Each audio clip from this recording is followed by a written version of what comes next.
you're solving an equation for a given variable, you always work backwards, just like when you're solving an equation for a specific variable. Here, we're looking for solving this equation for b. Think about your order of operations. You need to do everything in the reverse order. So we are solving for b here. We want to get that by itself. The opposite of dividing by 2 is multiplying by 2 on both sides. And so as you go through this, you have 2a equals 2 divided by 2 goes away, and you have bh. Now, the opposite of multiplying by h is dividing by h. So when you go through this and solve for b, you have 2a divided by h equals b. All right, the next equation we're solving for h. So we're trying to get this h right here by itself. This is a dividing by 2, and this is a multiplication of b sub 1 plus b sub 2.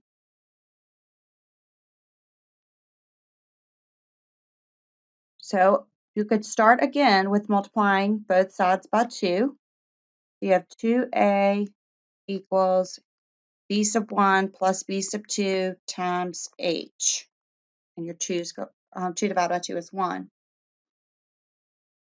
This is the multiplication of b sub 1 plus b sub 2, so divide both sides by b sub 1 plus b sub 2. And your h equals 2a divided by b sub 1 plus b sub 2. b sub 2. So when you're solving for b sub 2, first you need to look for anything that you can undo by multiplying and or dividing. I would multiply both sides by 2.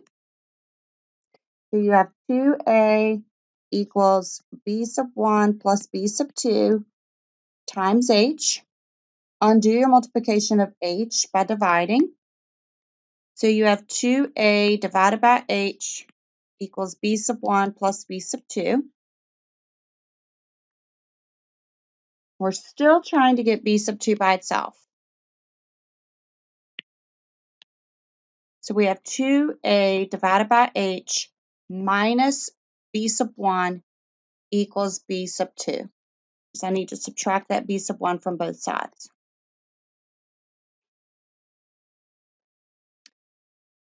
In problem number 4, we want to solve for t. So think of when you're doing order of operations, think about always working backwards. You do please excuse my dear Aunt Sally. We talked about that in the order of operations video. Think about getting dressed. When you get dressed, you put on your socks and then you put on your shoes.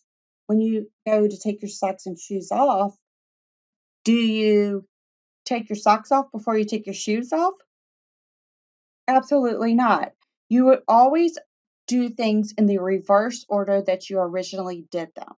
So as we work the order of operations backwards to solve equations, we need to undo any adding and subtracting that we first did. So solving for t here, we need to undo this adding v naught by subtracting v naught. So you have v minus v naught equals a times t. Now you can undo any multiplication or division. So we want to divide both sides by a, and v minus v naught divided by a equals t.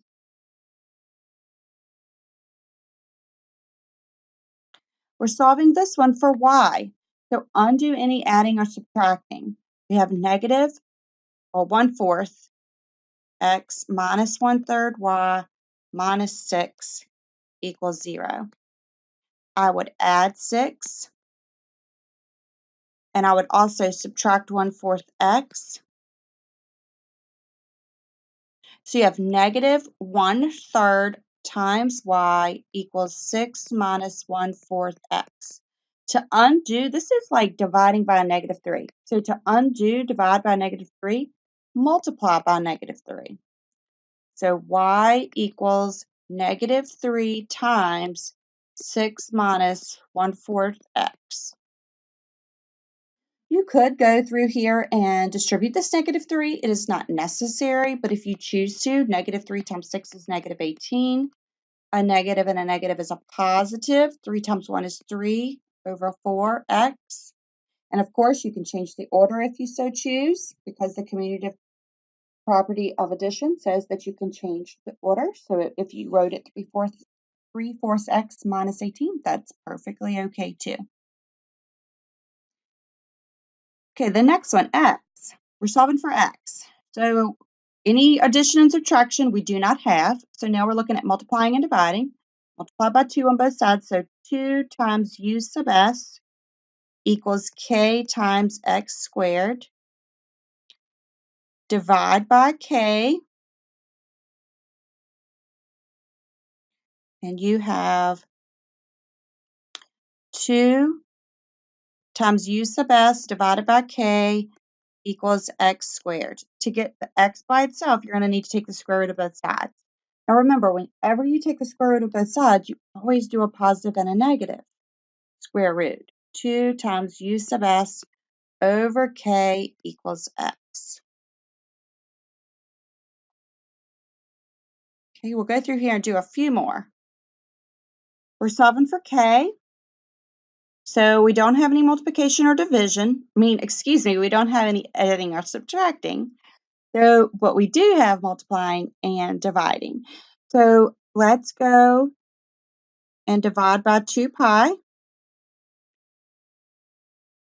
So you have t sub s divided by 2 pi equals the square root of m divided by k. Now we really need to get rid of the square root next. So we're going to square both sides. And you have t sub s over 2 pi quantity squared equals m divided by k. And you're solving for k. I would go through and multiply both sides by k first, even though that doesn't seem like maybe what you should do, because you're trying to get the k by itself. Actually, let's multiply by the reciprocal. That's going to give me 1. So now I have t sub s over 2 pi, and I can multiply by this m in the denominator. That would leave my k on the outside here. And then to get your k totally by itself, divide both sides by the reciprocal, well, divide by your t sub s over 2 pi m. And that means that when you divide, you multiply by the reciprocal. So k equals 2 pi m over t sub s. So just to break this down a little bit more to be sure that you understand, if 1 divided by t sub s over 2 pi m, it is like 1 times, because you're multiplying by the reciprocal, and so then you flip this, and that's where your 2 pi m over t sub s comes from. I'm only going to go through and do 1 or 2 more. I'm only going to go. All right, let's look at this one. Solving for f. W equals f. This is a delta. That's a symbol that we use in math called delta, and it means change in. You can think of it just like an x. We're solving for f. All of this is being multiplied. So you can divide this whole thing in one swoop. So W divided by delta R cosine theta equals F. That's pretty simple.